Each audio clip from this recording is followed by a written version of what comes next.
This time on The Adventures of Tarka. We explored the underwater world around our new anchorage. We test out our towing generator for the first time while we sail towards fresh water. And we make a little stop at a perfect little island paradise.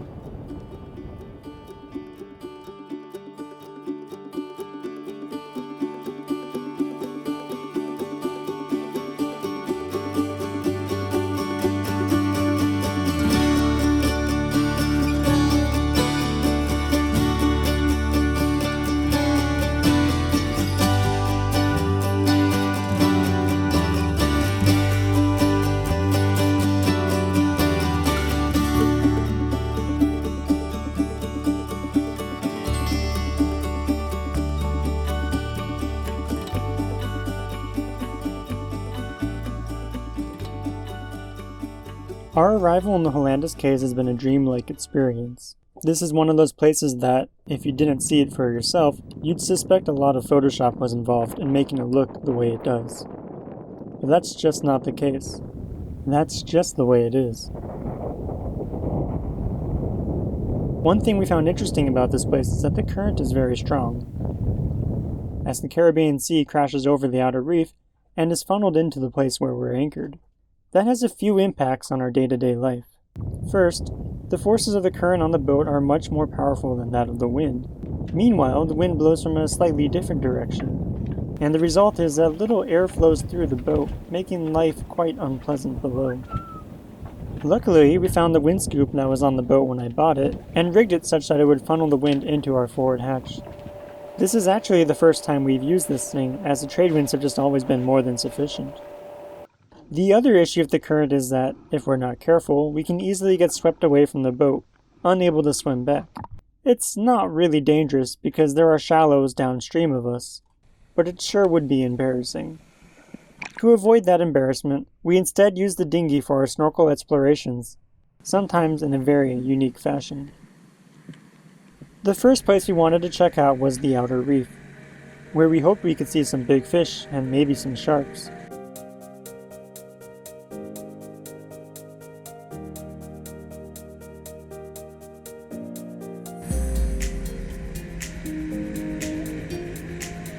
But, despite our best efforts, the breakers were just too big today, and the current too strong.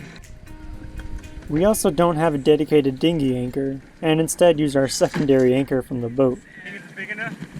I think it's old, our dinghy. Yeah, it's totally overkill, and not very convenient, but just one of those compromises we have to make on our small boat.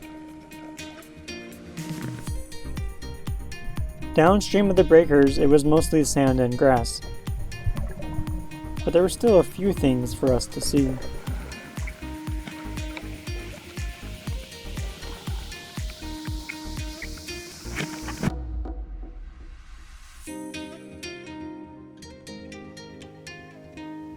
We also saw our first lionfish for San Blas, but it probably won't be our last.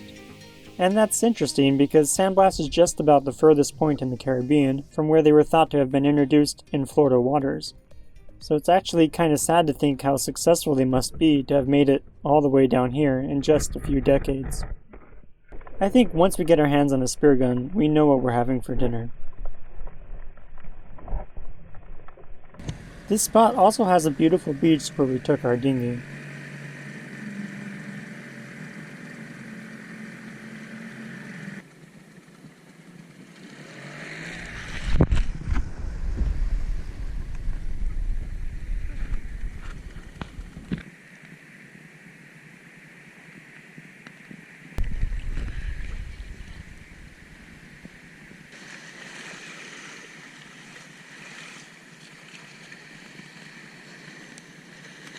And we think it might just be a perfect place for me to finally learn to kitesurf. But that will have to come later.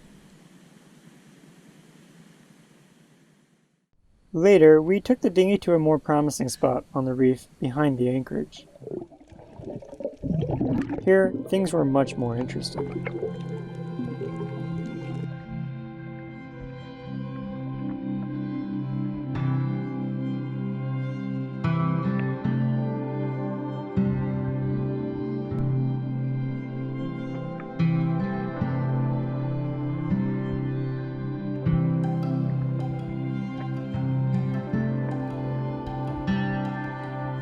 As we have noticed elsewhere in San Blas already, the coral here appears healthier than other places we've been in the Caribbean.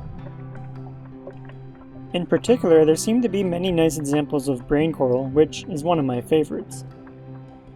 These, like other stony corals, continually build upon their hard calcium carbonate skeleton, and, over time, greatly contribute to the growth of a reef.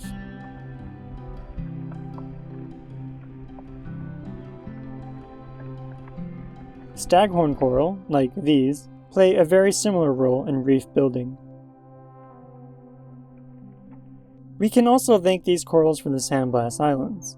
Without them, there would be no reefs, and without the reefs, these islands would simply be lost to the erosion of the Caribbean swell.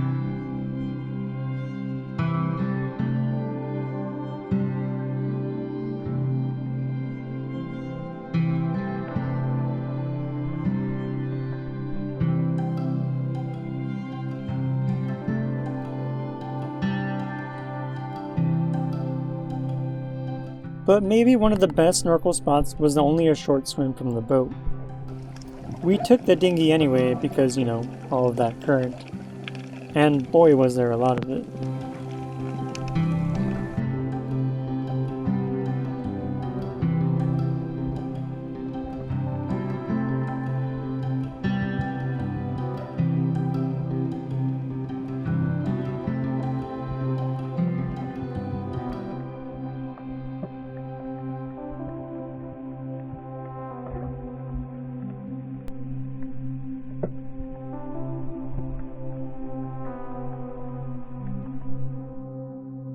We've been seeing a good number of nurse sharks here in San Blas.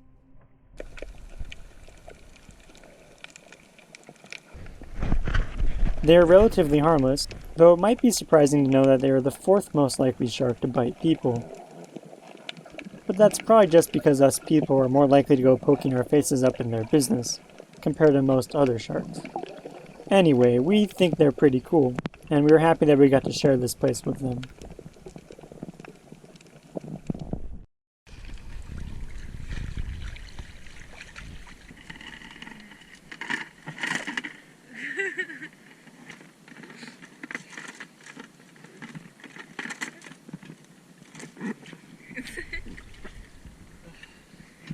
Too big.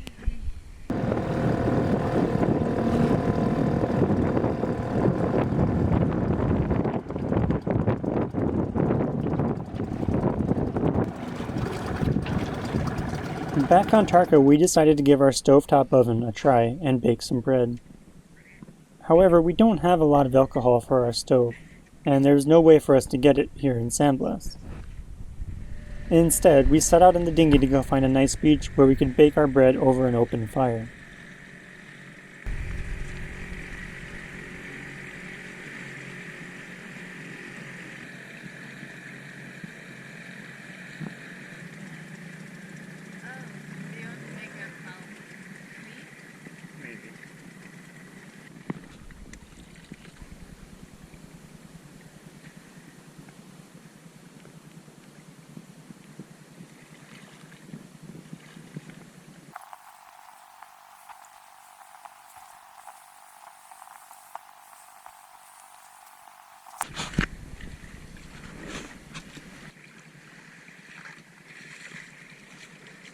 Even if the bread doesn't turn out very good, this was a pretty nice place to spend an afternoon, anyway. Our camera died, but in the end the bread turned out like, well, bread, with a bit of a campfire flavor. It smells really good. A little bit sandy. I do hope we get better at using the stovetop oven as time goes on. It has been almost a month since we first arrived in San Blas, and as such we are running a bit low on our drinking water, as it hasn't rained a drop since we arrived. We had heard we could get water from the town of Rio Azucar, situated at the mouth of the river that bears the same name, so we hoisted the anchor and began making progress in that general direction. But first we'll stop and spend a few days at an island group along the way.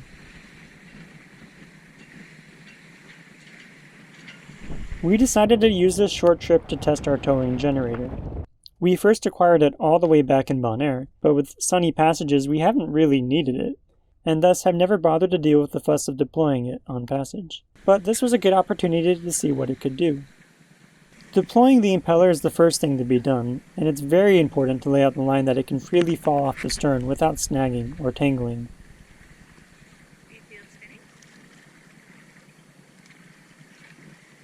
We were only doing 3 to 4 knots, so it took a bit of time to torque up and transfer its energy to the generator. Maybe it needs to. Look, you can see it starting to spin up. It's just spinning really slow because we're only going. There we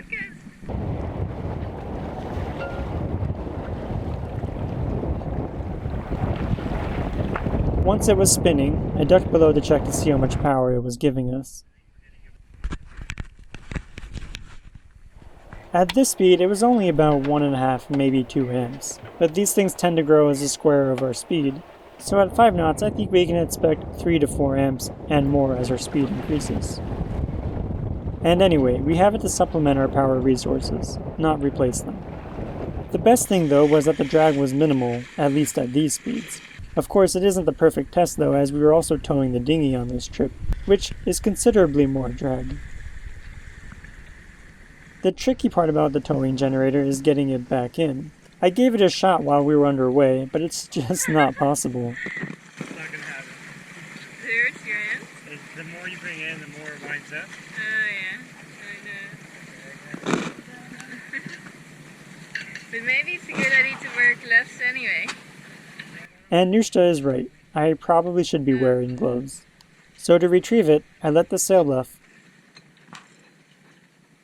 And as we slowed, I then pulled it on board easily.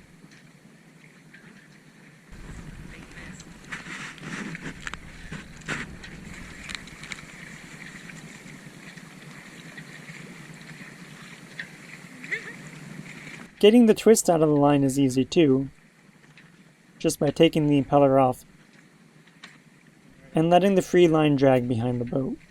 Then it entangles? Oh yeah, it should do. You gotta go faster.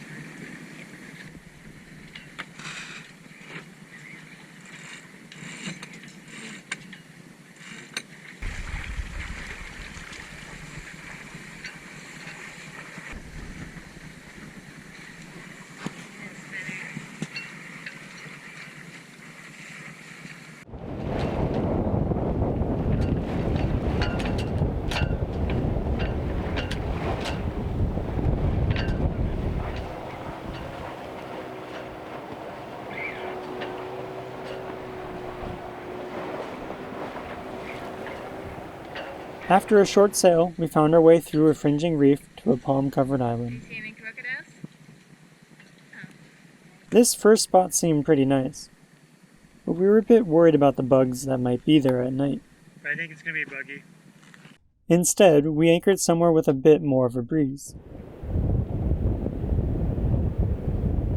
This time of year, it's almost certain that the winds will always come from the same general direction, and we weren't too worried about swinging into the beach. And that's good, because it means that we are close enough to easily row over to the island, which we of course did. Are we going forward or what's going on? This isn't the recommended way to paddle a dinghy, but it is the superior method when you have just lost your second paddle to the ocean. Oh, look at those sea stars. I need to get out.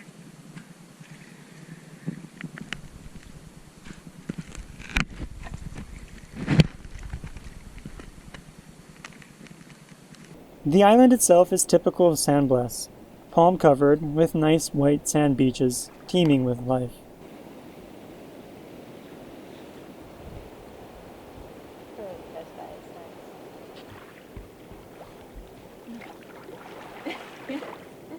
I can go farther.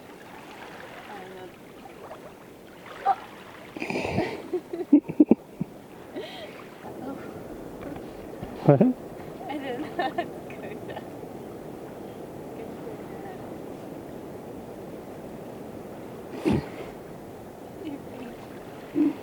And as we sat down to enjoy the sunset, another cruiser joined us to share his stories and give us some local knowledge. He and his wife arrived here almost 6 years ago, and they haven't found a reason to leave yet.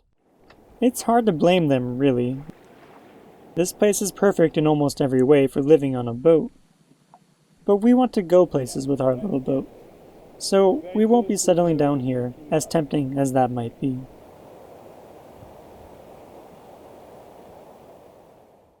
can see my eye. I can see your whole face. You can see my whole face? Yeah. Mm. Zoomed out, it's 28mm, You're 24. seeing my eye. No, I can see. Okay, that's gross. Come outside. Though we do need to get water soon, it is not that urgent, and we decided to spend a few days here first. Fortunately, we were still able to do a bit of reprovisioning from the locals, turning our bunch of bananas into a hammock full of fruit. The water has also been welcoming, and despite the reports of crocodiles here, swimming is still the best way to get to shore.